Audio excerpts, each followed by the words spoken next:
Are you thinking about buying a home in 2025? Before making a move, you need to know what's happening in the market, because one mistake could cost you thousands. Are home prices going up?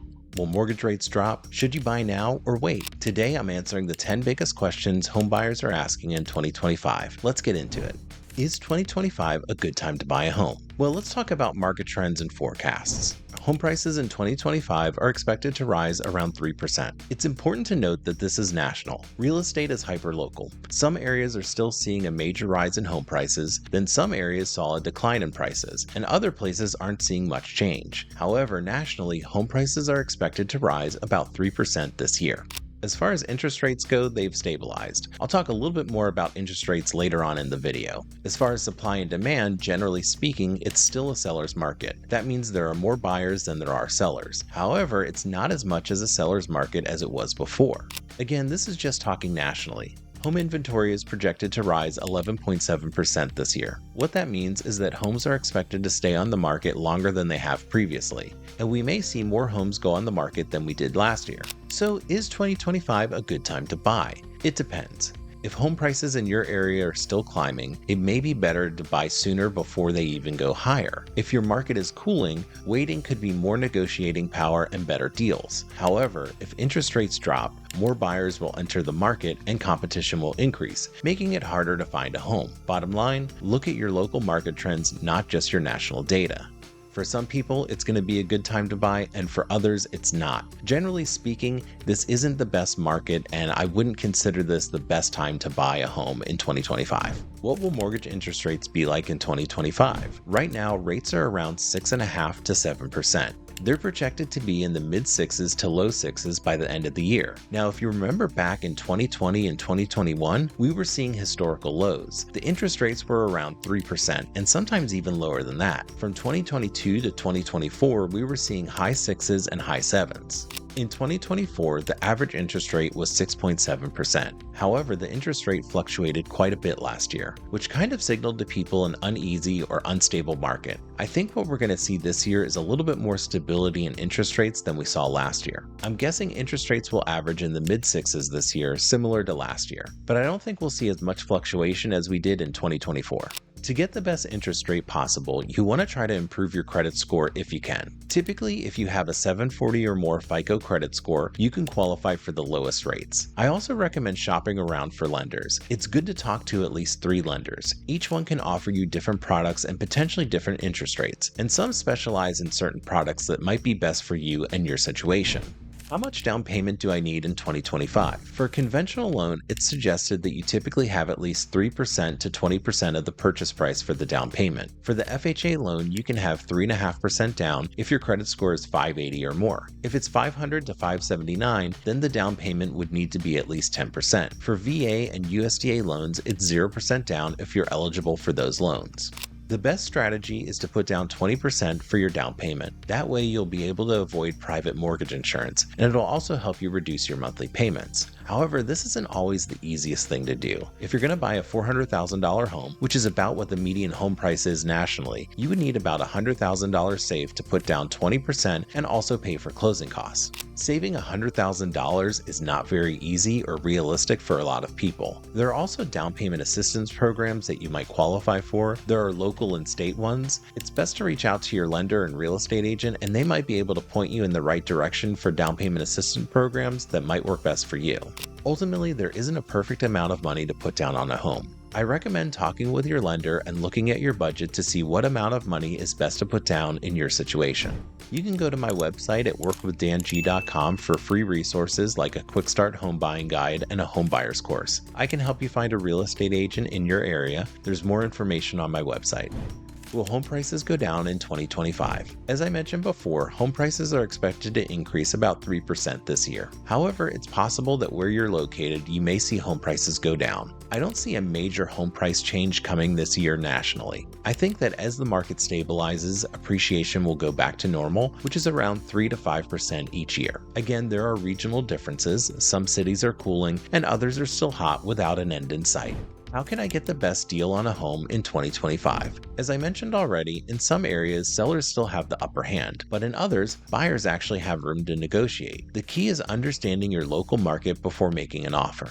One of the best ways to negotiate is to get pre-approved for a mortgage before you even start house hunting. This shows sellers that you're serious and financially ready, which can give you a leg up, especially if they have multiple offers. Next, don't be afraid to ask for seller concessions. In a balanced or buyer-friendly market, sellers might be willing to cover part or all of your closing costs, offer a home warranty, or even buy down your interest rate. If the home has been sitting on the market for a while, you may even have more leverage to ask for incentives. Another big negotiation tip is to be flexible. If you can offer a closing date that works better for the seller, whether that means closing fast or giving them extra time to move, you might be able to negotiate a better price or better terms. Also, always do your research on comparable sales before making an offer. If similar homes in the area have been selling for less, use that data to justify a lower offer. But if it's a competitive market, you might need to offer at the asking price or more. Bottom line, if you're strategic, you can still get a great deal in 2025, even in a market where prices are high. Just go in prepared, know your numbers, and be ready to negotiate smart. Should I buy or rent in 2025? Buying a home builds equity, locks in housing costs, and is a long-term investment. Renting gives you more flexibility. There are no maintenance costs, and it may be better in the short term if home prices and interest rates drop. I think one key factor to consider is how long you'll be staying in the home. Right now, if you were to buy a home, it would be considered a long-term play. That means that you should live in the home for at least 5 to maybe more than 10 years before you consider selling. Right now, renting is cheaper than buying in most areas. Let's say buying a home is a $2,500 a month mortgage payment. Renting the same home is $2,000 a month. While renting saves you $500 per month, owning builds equity. So after 5 years, you may have gained $50,000 or more in home appreciation. If you plan to stay for 5 or more years, buying may make more sense. If you move in 1 to 3 years, renting is usually better.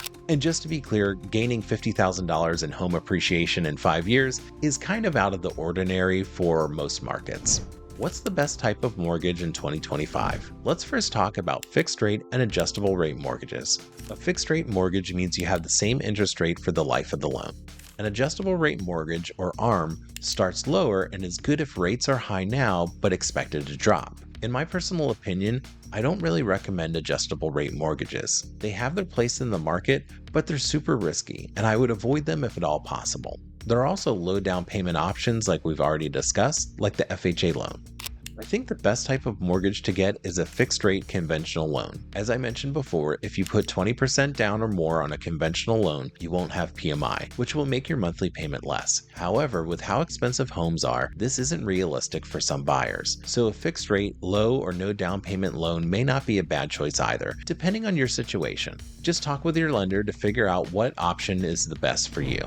What hidden costs should buyers expect? Well, there's money just beyond the down payment to buy a home. There are closing costs, which generally speaking are about 2 to 6% of the purchase price. Then there are home inspection and appraisal fees. And then of course there are moving costs. There are other costs like buying new furniture and any immediate repairs or upgrades that you might want to do on the home. Also, if the community has an HOA, there would be an HOA fee. Sometimes when you buy a home, there's a capital gains fee or initiation fee that you may need to pay on top of the regular HOA fee. This is a one-time fee.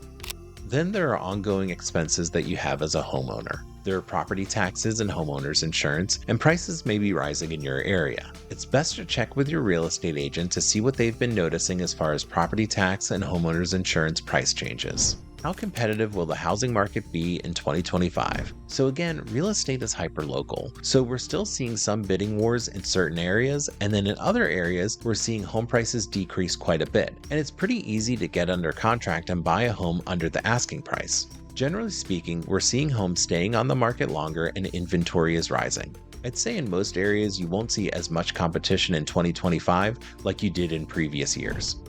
Should I buy a new construction home in 2025? I think new construction homes are still a great buy. You can pick out your layout and finishes depending on what builder you go with. Newer homes are more energy efficient, so you can lower your utility bills. In theory, there are fewer repairs because everything is brand new. You can also get a lower interest rate if you go with the builder's preferred lender. I've seen some builders offering interest rates in the 4% range. Some cons of new construction are there are longer wait times, it can be more expensive upfront, and there can be hidden builder fees. So for a new construction home, you may pay more than you would for a resale home. I recommend that you negotiate upgrades and builder incentives. You could also not use a realtor if the builder gives you credit for the commission savings.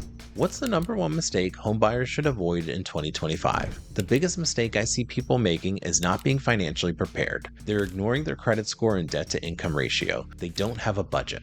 They're not factoring in hidden costs or realizing that mortgage payments can fluctuate because of property taxes and home insurance, and not getting pre-approved before house hunting. The best solution is to plan and start early. Also, working with professionals that have your best interest in mind is very important. Please like, comment, and subscribe if you've gotten any value from this video. It helps me out a lot.